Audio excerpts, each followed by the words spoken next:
कति लिटर दूध शिवलिङलाई केवल छोएर मात्र ढलतिर खेर फाल्दा तिम्रो शिव प्रसन्न हुन्छन् त। कति टन निर्दोष बोकाको बलि चढ्दा, कति डब्बा लड्डु चढाउँदा, कति पल्ट लाखपत्ती बाल्दा तिम्रो भाकल पूरा हुन्छ त। गर्भगृहको लक्ष्मीबाट धनको आशा राखी प्रवेशद्वार भन्दा 2 मिटर टाढा उभिएकी लक्ष्मीलाई पैसाको नाममा इज्जत लुट्दा तिम्रो आस्था मकिएछ।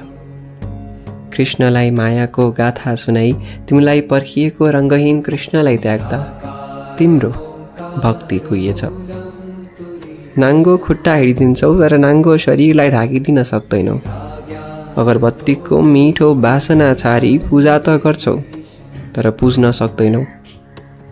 भन्दिन म देवलाई भारी बिसाउने चौतारो नबनाउनु, तर 1/4 अन्न खुड्किला माथिका धनी देवलाई अनि 3/4 पेटीको भोको देवलाई चढाउँदा कुन चाहिँ देव स्वार्थी होलान् र?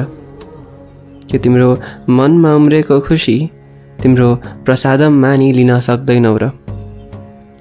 प्रधानमन्त्रीले पूजा गरे भए त बाढी नै आउँदैन थियो। बाढी लागेर घर बग्दा बग्दो कुर्सी च्यापेपछि कुन हवनले कुन पूजाले यो देशको वेग गतिशील बन्ला र? नहुर्किँदै त्यो जीवलाई मारिदिनु त अपराध होइन र? बलिको बारे थाहा पाउँदा 4 वर्षीय बालकले सोध्छ। स्वर्गबाट आवाज फर्किन्छ, हत्यारा भएछु म, तिम्रो सपनाको मैले बनाएका जीवको, तिम्रो हस्तरेखाले रचेको भविष्यको अनि मैले निम्त्याएको अन्धो आस्थाको। पापको भागीदार छुट्याउनेमा आज आफै कठघरामा उभिनु परेको छ। मेरा आँखा बन्द छन् तर म देख्दैछु तिम्रो स्वार्थ मेरो मूर्तिमा बेरेर बेचेको, तिम्रो अस्वाभिमान मेरो स्वाभिमानको कीमतमा बिकेको।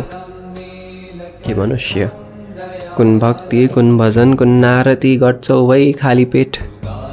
मेरा आँखा बन्द छन् तर मैले देखिसकेँ तिमीले मलाई आफै बनाएर आफै बेचेको, तिमीले मलाई आफै बनाएर आफै बेचेको। मेरो जन्म 2 पल्ट भयो। एकपल्ट म तिमी भित्र उम्रिए अनि अर्को पल्ट तिमीले मलाई तिमी बाहिर उमार्यौ, तिमीले मलाई तिमी बाहिर फ्याँक्यौ। तिम्रो अन्तर्मन मेरो घर थियो।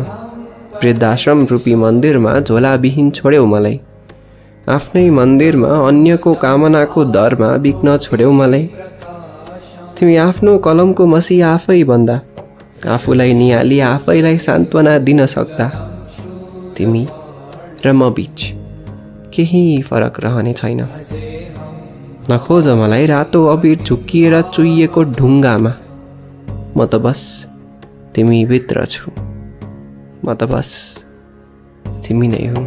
कलातीत कल्याण कल्पान्त